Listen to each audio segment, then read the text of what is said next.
Oh, hello everybody. Hope you're all doing fantastically well. It is Connor here. Am I doing fantastically well? Certainly not.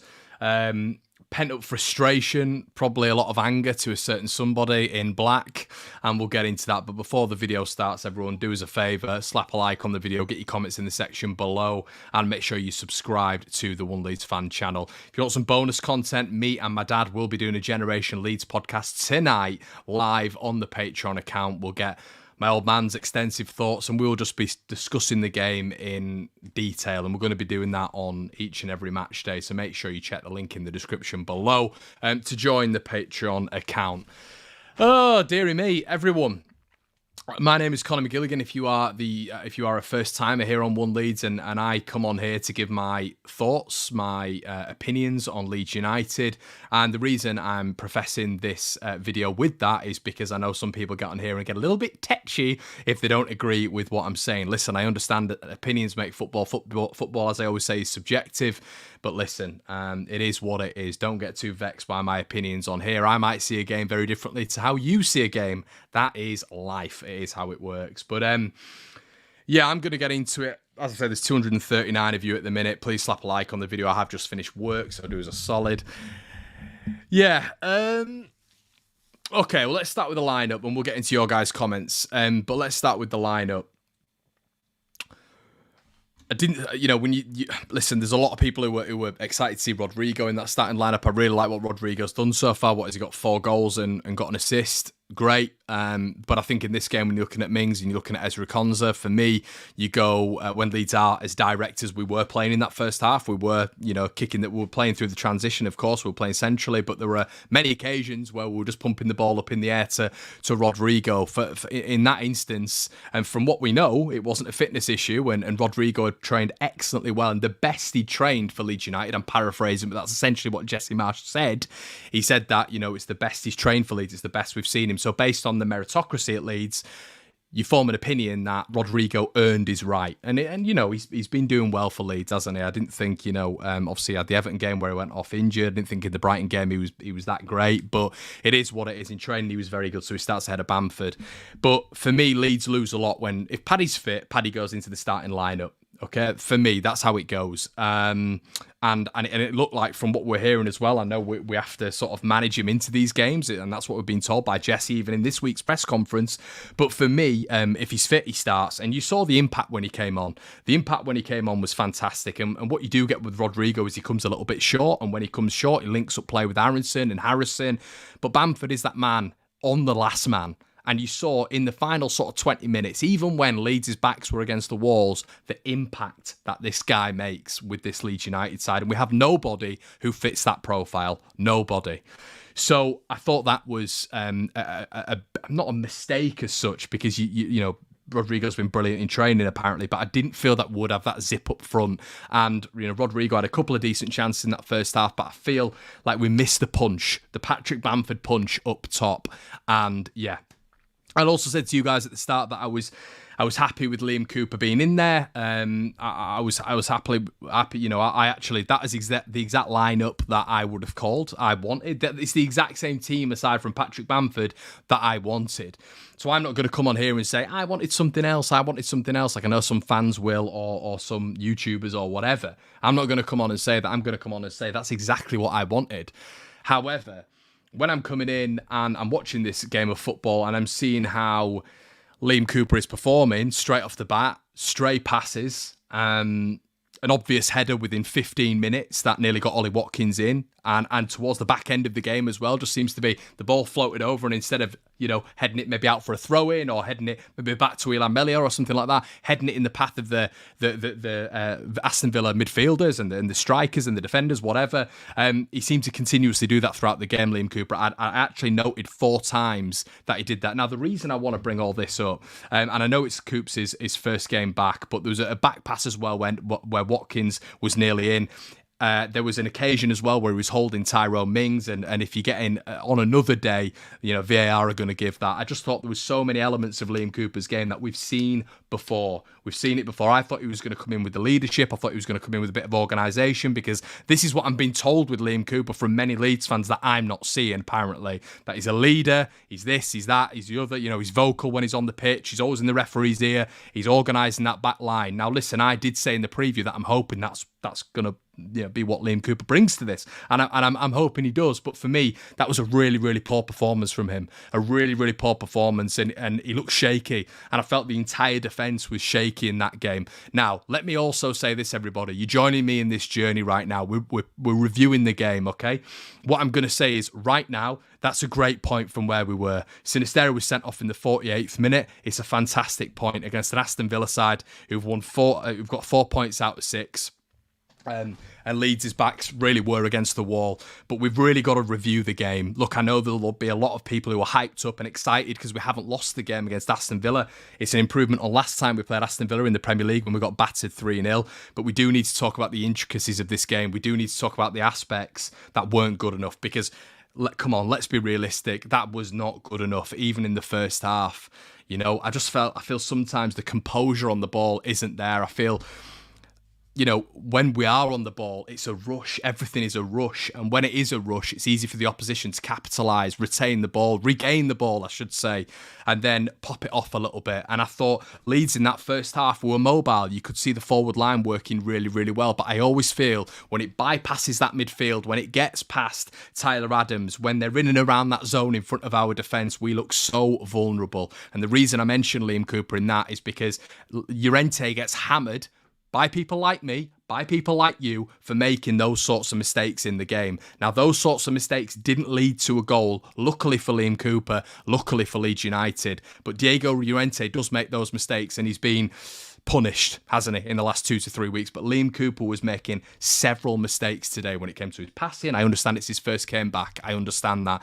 But I don't know what we do going forward when it comes to that back line. I really don't, because I thought even when Luke Ayling came on, he was getting, Ashley Young took the ball past him 3 times at 37 years of age. So I think there's a lot of things that we need to consider when it comes to Leeds going forward in terms of squad selection. Maybe not just picking players based on heart, based on sentiment, based on what they've done, but trying to look at it and think, how can we get the best out of this back line? Because I still think it's so subject, it's so easy for teams to counter-attack against Leeds United. And I just thought if Villa would have had a little bit more quality in that final third, who knows what could have happened. But when we're looking at other players as well, because I don't want to just solely look at the defence.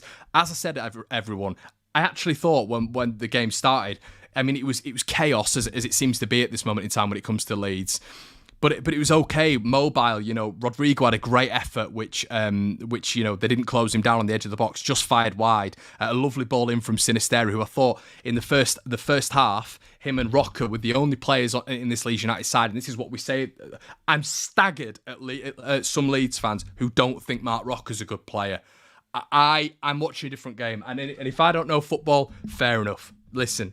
That's absolutely fine. I actually get people on the channel saying Mark Rocker isn't that great. And listen, I'm not saying he's the be-all and end-all. I'm not. But for 10 million from Bayern Munich, for what he brings this Leeds United side, he was the one in that first half who was enabling Christensen to get forward. Because Christensen would be on that byline, trying to get forward as much as he can. Mark Rocker would have to have that distribution that would make it easy for Christensen to be able to run onto the ball, to take it into his stride. Rocker's distribution to Christensen 4 times was impeccable in that first half and really set Leeds going. Sinisterra, nothing seems to fluster him. Nothing seems to fluster him in and around, and we'll get onto the red card. But I don't think he was flustered in that occasion. But a real technical player, someone who just goes through the motions, slaloms through football matches, and amidst chaos within these Leeds United ranks sometimes, when players are just going as quickly as possible, not just thinking to themselves, take a touch. Take your time. Let's move it. Play through the thirds. You don't have to rush at a million miles an hour, which is what we saw under Marcelo Bielsa, which is still what we're seeing under Jesse Marsch. Sinisterra is that calming influence, in my opinion, when it comes to Leeds progressing forward and getting into that attacking third. I thought up until what happened, he was very, very good. So some positives. Definitely some positives, and I thought Leeds were probably the better team when it came to the first 15, 20 minutes, but there are still huge problems in my opinion, when it comes to this Leeds side. It's 2 points in 12 now. We've got Palace away. We've got Arsenal coming up. We haven't got Sinistera. However, when you've got 10 men, it is good. I guess it's good, and we nearly nicked it at the end, I guess. But I just think everybody try not to think. I understand that it's a results thing. I get it. But when you're looking at the performance and the last 4 performances, they just haven't been good enough. And I can't also say, I've spoken about Cooper earlier on. I did want Cooper in for this one. I can't then come on here and contradict myself and say that I didn't expect the Leeds win today, because all 3 of us on the debrief said that this is a must-win game. And the reason we said it was a must-win game, and I know it doesn't feel like it now, everybody, because we've got a point and we had 10 men, and I understand that circumstances, etc. However, when you're looking at the games coming up, Crystal Palace away, Arsenal at home, this for me was a must-win. Now, it was a series doing me in now. But yeah, I just thought that this was a game that, with all of Villa's injuries, you look at Matty Cash, you look at Luca Dean, you look at Carlos at the back, you look at Boubacar Kamara, you look at Augustinsson going off in the second half. We understand Villa have a plethora of players. You look at Buendia, you look at Coutinho, Ramsey, Watkins, Ings. They've invested heavily in that Villa side, and it was always going to be tough, in my opinion. It was always going to be a tough, tight game. Jesse even said it in his press conference. However, it was a winnable game today. It was a winnable game, and obviously we're going to get into the absolute absurdity when it comes to the referee. You guys know, because I get called negative all the time, that I never bring the referee up, because I don't like giving the Leeds players excuses when they've had poor performances. If they've had poor performances, I will call them out on this channel. I'll say it's not been good enough. You guys know it. You guys hammer me for it if you don't agree with me. And there's a lot of you. There'll be 500 of you. There's not every single one of you is going to agree with me, and I understand that. I get it. As I said, football's subjective. However, you're looking at the referee in this game.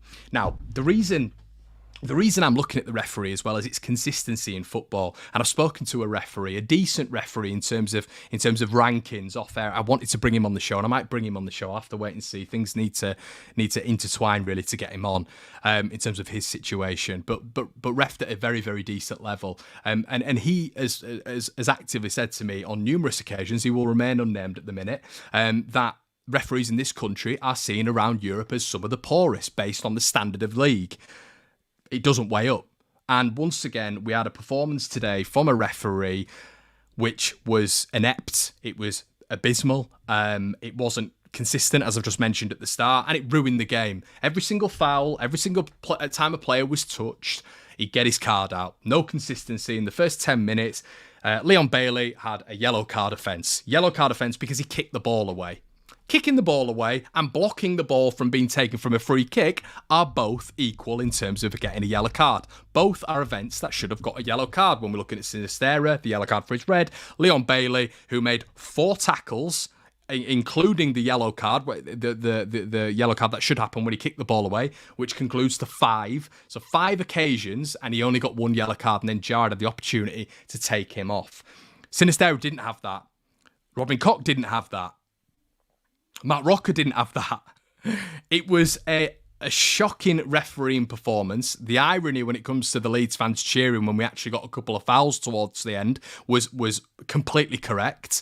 And I'm not, as I keep saying to everyone, I do not come on here and blame referees, but that was arguably, it was the worst refereeing performance I've ever seen when it comes to a Leeds United match. It was that bad. He ruined the game, and this is why it absolutely, it infuriates me, because it's just, there's so much evidence backing up why none of these refs get into big games when it comes to the World Cups anymore. English referees, they're not seen as the standard when it comes to the Italian refs, the French refs, the Spanish refs, based on people I've spoken to in the game.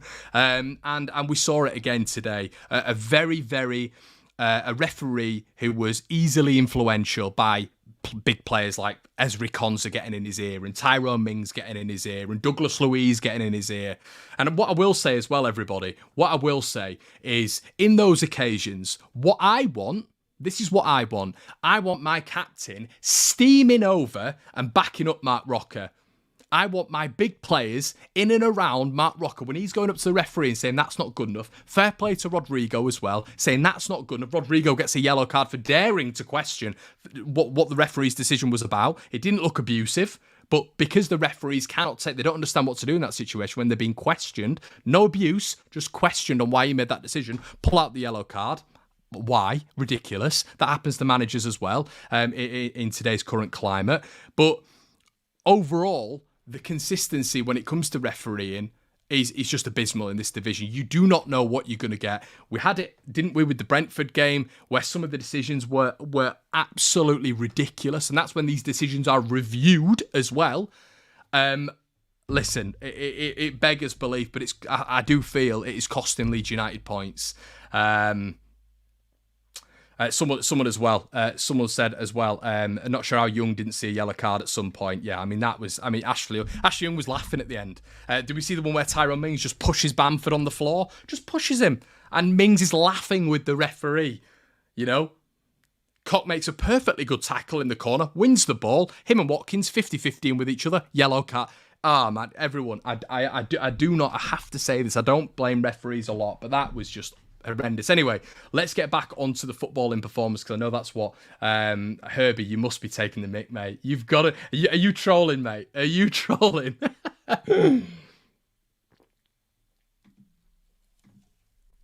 Either that, my friend, or you're a Villa fan.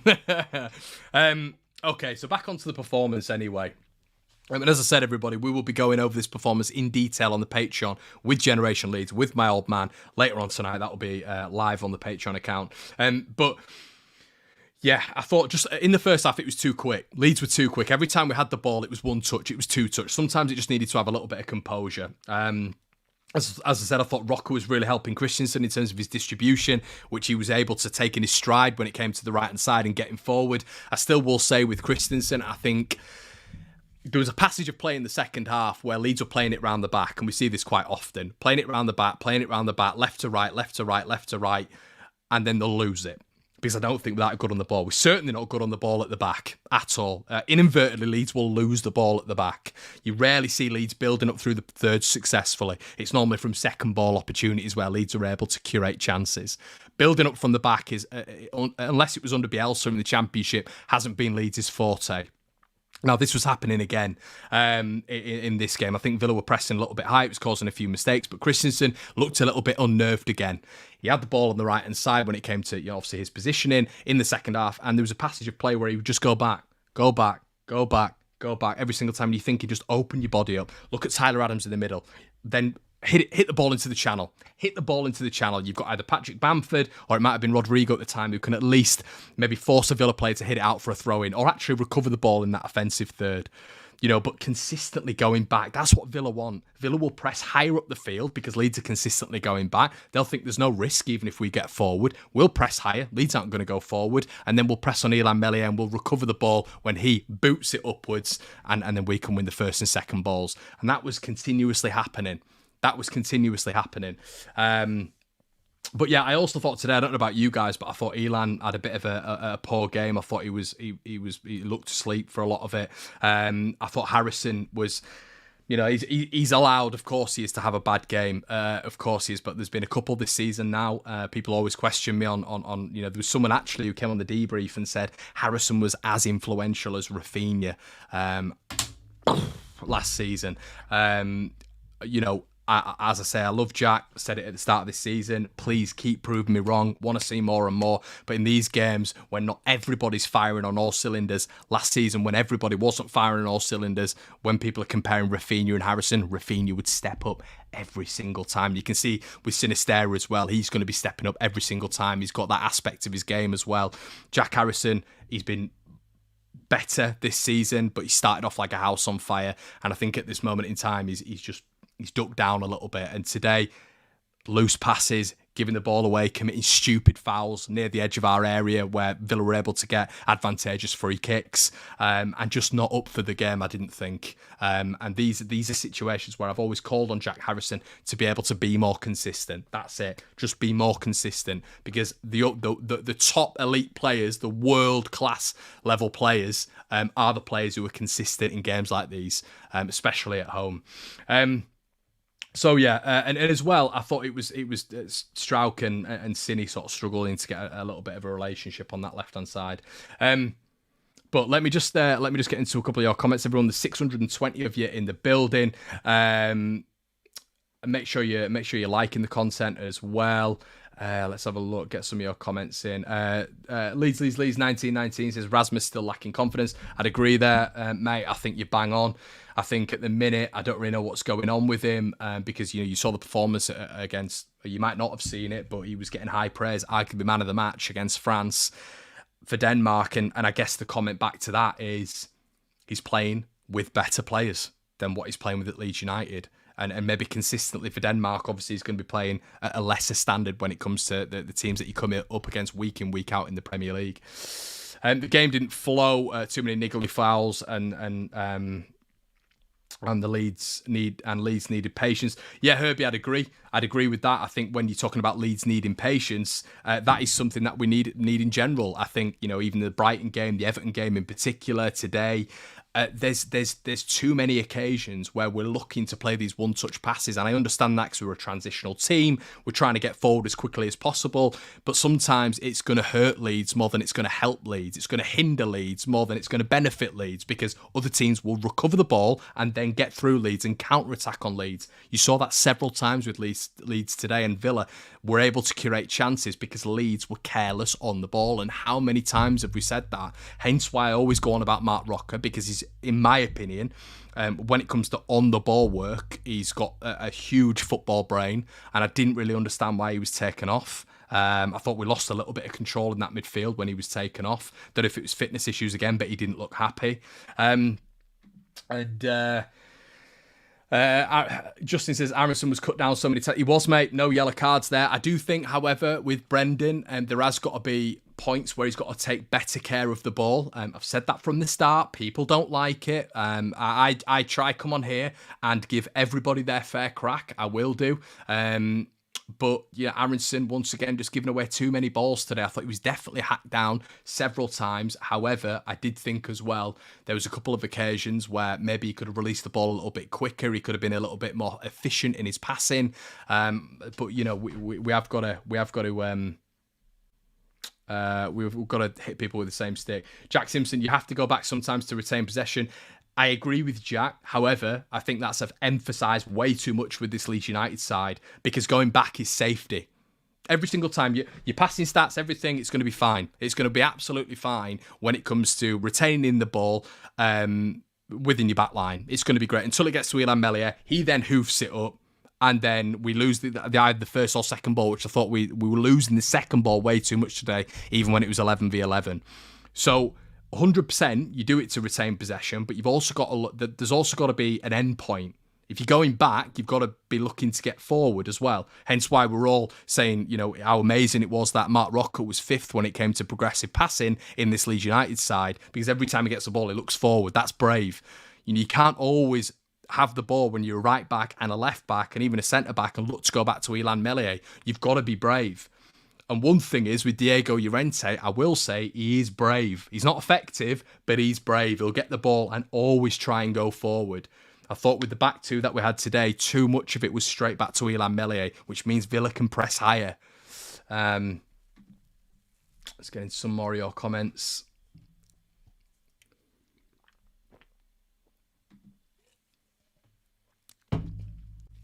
Tasham, we don't want him to be, mate. Don't want him to be. At all. I came on here specifically and said earlier on in the season he'd been brilliant, been so much better. But we're seeing the same things again, aren't we? We're seeing the same things again. It's that blip that he has, and he can't always be consistent. He can't. We know that it's not realistic. But there are too many blips when it comes to him, and maybe this is what maybe Southgate's been thinking about. Maybe it's the fact that there are too many performances like this with Jack. Bamford looked lively. I thought Bamford was brilliant when he came on. I thought he was really good when he came on. And that's a positive for me today. And that's what I was saying about Rodrigo when it comes to this Leeds United side. When we're coming up against an Aston Villa side and we're looking to be direct, which we are, we're looking to compact, narrow. I thought when Bamford came on, he was in and around Mings, in and around Konsa straight away. And the link-up play was there as well. I thought Bamford was terrific. He's a shining light for me today when he came on. A lot of people might disagree, but I thought there's such a difference when he comes on. He's a different profile to Joffe, different profile to Rodrigo. And I thought even when you... It's interesting when you look at players like Crysencio, Somerville come on, because the question then has to be asked when it comes to someone like Crysencio is he ready for the Premier League? I still look at Crysencio and I think it looks a little bit slight and some of the decision-making isn't all there. And I think sometimes the ball gets stuck under his feet. I don't think he's very economical on the ball. So we have a lot of these players now who fans are geared up about, including myself, when it comes to, I'm not Willie Gnonto, who knows what he's going to be like. Didn't obviously get a shot today because I think of the 10 men, I think if we're going for the game in the last 10, 15, he'd have got on, but he's probably included in this bracket. Maybe Sam Greenwood, maybe Joe Gelhardt. Are these players consistently for 90-minute spells ready for the Premier League? We all know they're way too good for the 21s, but are they ready for the Premier League? That's the question. Or are they in that in-between bit, which is what everybody's been talking about this week in terms of loaning some of the players out? Because are they really going to be ready to be able to influence a Premier League game from the start and even when they come on and consistently get goals and assists and all this sort of stuff? Bradley Pickles says we really need to sort the left back position out. Cheers for your donation, mate. I agree, Bradley, because you look at the cohesion, the partnerships across this Leeds United side. These need to be built throughout a Premier League season for Leeds United to be successful in their own right. Pascal, as I've said multiple times, I love him. He's not a left back. I actually thought when Junior came on, he did okay. Some of his, when he got the ball at the end and he belted it into the middle of the field, and it came to McGinn, and McGinn had a bit of an opportunity where he could have, really hurt Leeds, and he hit it wide, thank God. But just sometimes I think Strauch's a much more intelligent footballer than Junior Firpo. However, Firpo is a natural left back, so at some point you've got to invest in Junior Firpo. However, think about this, everybody. If he's not invested in Junior Firpo from the start today, what does that say? Because Aston Villa, Crystal Palace, Arsenal, you would look at Aston Villa at home and think to yourself, right, that's a good bedding in period for Junior. A good bedding in period isn't going to be against Wilf Zaha next week. A good bedding in period isn't going to be against Gabriel Martinelli or Saka or whoever it's going to be when we play Arsenal. So that's why I was a little bit confused today. I didn't want Firpo to start. That's just my personal opinion. However, I would have understood because it's bedding him in for this period of games. He didn't start him. Now, for me, that says a lot when it comes to Jesse. That says a lot.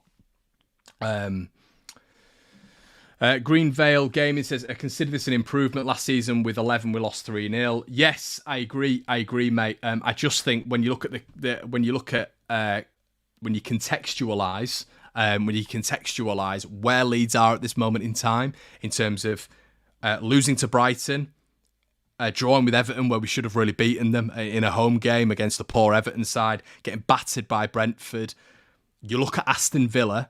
When you look at those four games in isolation, you think, right, this is an opportunity here because next we've got Palace, which isn't going to be easy. Come on, everyone. It's not going to be easy. Sinisterra is now out for that one as well. Palace is not going to be easy. Then we've got Arsenal at home. So when we contextualise what's going on, for me today was a must-win. It was a must-win. And it is what it is. It's okay because we've come out with a point. Am I happy with a point? As you can probably tell, no. But when you look at the circumstances, I'm happy with a point. When you look at the circumstances, the environment, what had happened to Leeds United. But overall, I don't think it's a great point. I really don't. When you look at what's coming up for Leeds. But yes, it's an improvement. Of course, it's an improvement. Colin, hope you're okay, buddy. Colin Kerwin.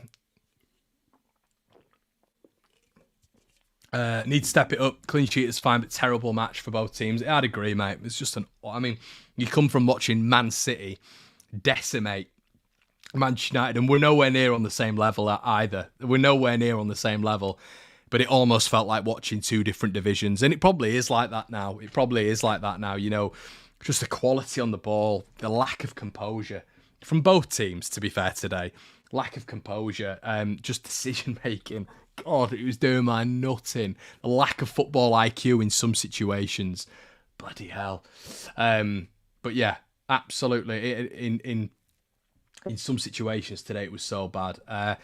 Mark Atkinson says, being able to battle for a dirty draw will count come the end of the season. A point is a lot. I'm hoping so, Mark. I'm hoping we don't look back at this and think that could have been 3 points, because there's two ways of looking at that, buddy. But yeah, I agree. Hopefully we'll be looking at this and thinking, yeah, that's a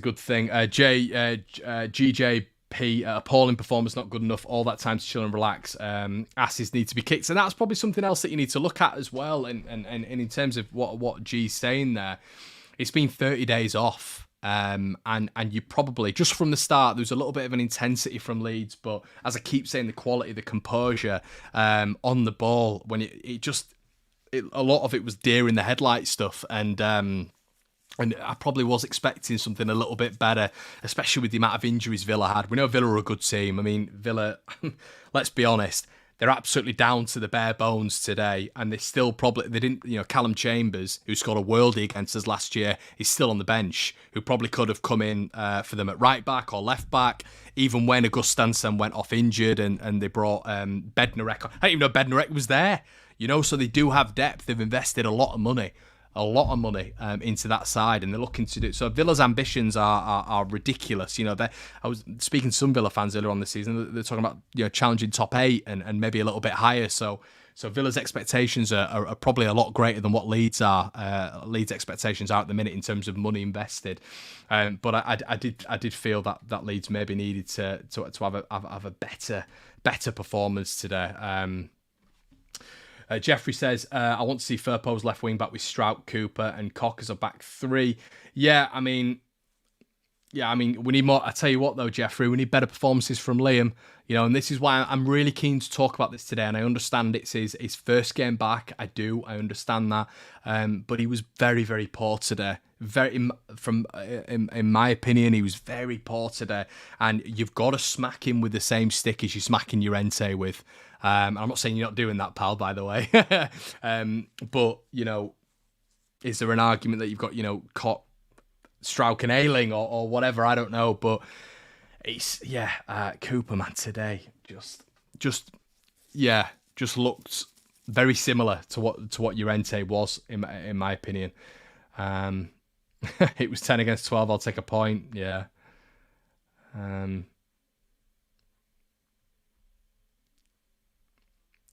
Cooper is too slow. Championship player, solid, love him, but this is the Premier League. I think that's probably the overriding opinion, isn't it, G? It's just a lot of people in that side, and Ayling's probably included in that, who was getting dribbled past by Ashley Young and just give it. I just think, when it's 10 men. When it's 10 men, we still had options. There were still players showing for the ball, and that's where there's an improvement in this Leeds United side, because players want the ball. Last season, I think there was too many players hiding. But, even the players who were coming onto the pitch, the old guard, as you'd have to say, someone like Ayling and Matthias Click, it was just the aimless just punts down the field when Tyler Adams wanted the ball and Crescencio Somerville was showing for the ball. Pat Bamford was showing for the ball. It's aimless, like head down, boot ball up pitch, and then Villa just come forward again. And we did have players showing for it, even with 10 men. So yeah, and as I said, we nearly nicked it in the end, but oh, dearie me. Only 6 likes. I hope not, everybody. There's nearly 800 of you in the building. Please go over and slap a like on the video, even if you agree, disagree. If you want to see some bonus content, we're going to be going probably for the next hour or so on the Patreon account now. Me and my old man, and we're going to be doing a Generation Leeds podcast, so make sure you head on over there, everyone. Link will be in the description below. But yeah, not great today. Not great, in my opinion, because I had said that it was a must-win game. 3 of us on the debrief had said it was a must-win game. I'm not going to be a revisionist and say, no, it's an amazing point, because with 10 men, of course, it's a good point. But from the start, I didn't feel that Leeds United were at it enough. I didn't feel that we were good enough. But overall, when it's 10 men, it's a good point, I guess. It's a good point. All right, everyone. As I said, we'll be extending this on the Patreon account. If you want to check that out, link will be in the description below. Have a good evening, and I will see you in a bit. Cheers.